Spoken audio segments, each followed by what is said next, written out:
I have watched a lot of Champions League nights. Nights full of drama. Nights full of incredible goals. Nights that remind you why football is the greatest sport in the world. Vinicius Jr. running away from Ryerson and then... But sometimes, there are nights that leave you with a completely different feeling. And Real Madrid versus Benfica was one of those nights. Because this should have been a night remembered for a brilliant goal.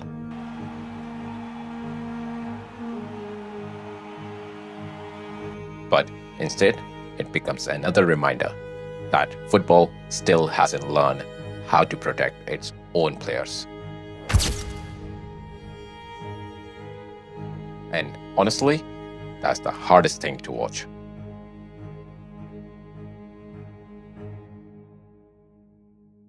Welcome back to the Pitch Reports, where we dive into football's biggest stories and upcoming project in world football. And today's video is not like usual.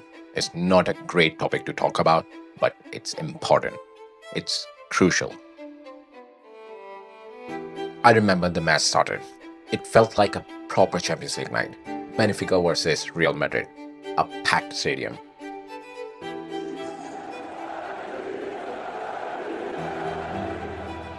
Tension is in the air. You can see it.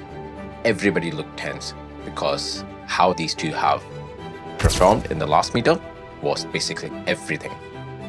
Basically, everything you expect from a European football at its best. And for a while, that's exactly what it was. The game was super competitive. Benfica was holding Real Madrid back. The atmosphere was tensed. And then out of nowhere, Vinicius Jr scored.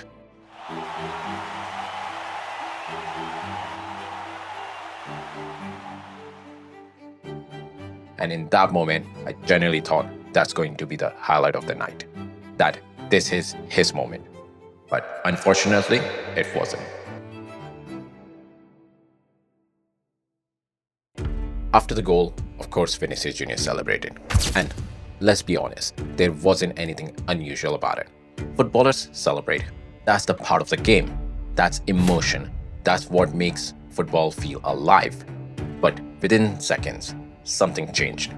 Fans felt provoked and started throwing stuff at him.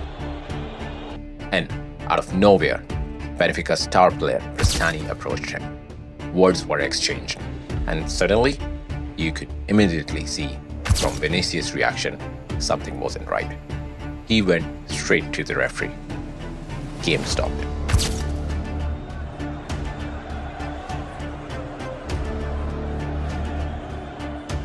The anti-racism protocol was activated. And in that moment, I felt completely lost. I had no clue what did I just saw. Everything felt different. Players standing around, even crowd noise changed. Everyone seems to be confused.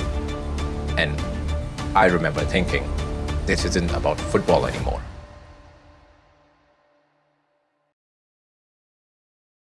There's a strange feeling when a game stops like that.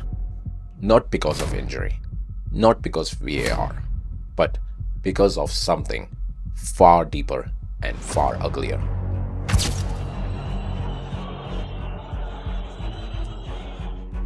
It's like the entire atmosphere changes. You're watching the pitch, but the game itself has disappeared. And that's the part that really stayed with me.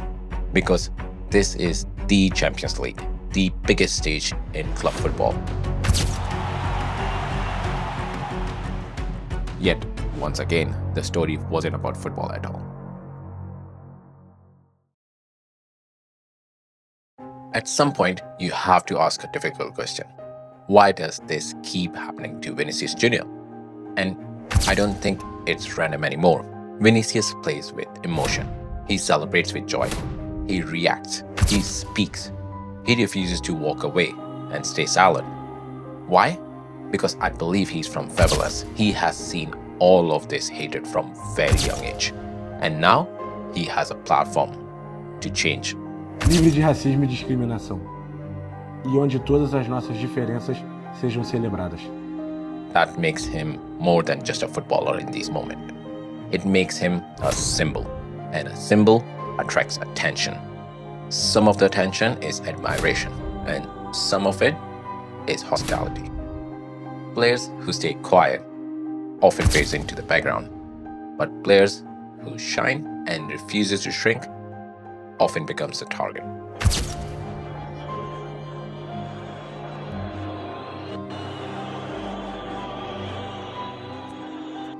And whether we like it or not, that's the reality Vinicius Jr.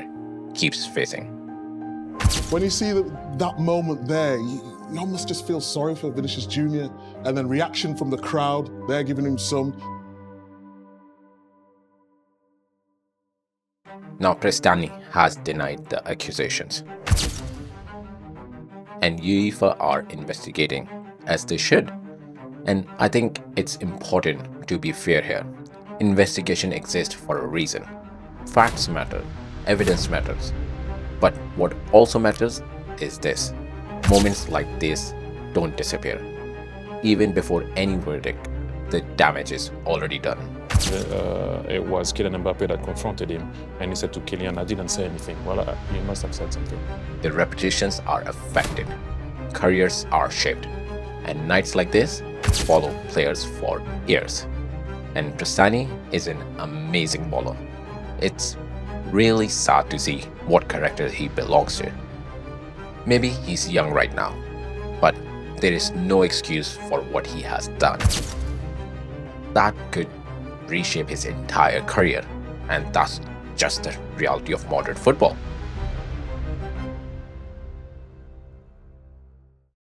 UEFA has protocols, referees are trained, matches can be stopped, investigations are launched, and all of that is important. But I keep coming back to one thought.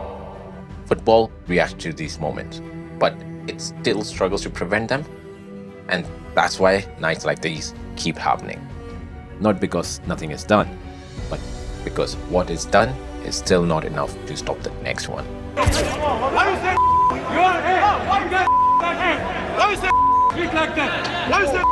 So the big question is, what UEFA is going to do? How do they take things from here? Will they set an example for the future? I guess we just need to wait and see.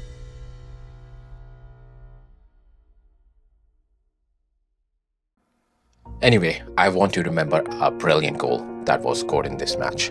A moment of real quality.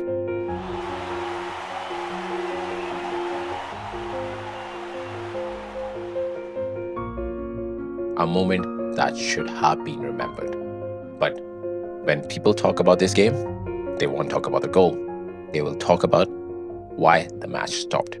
They will talk about what was sad. They will talk about how once again football failed one of his brightest players.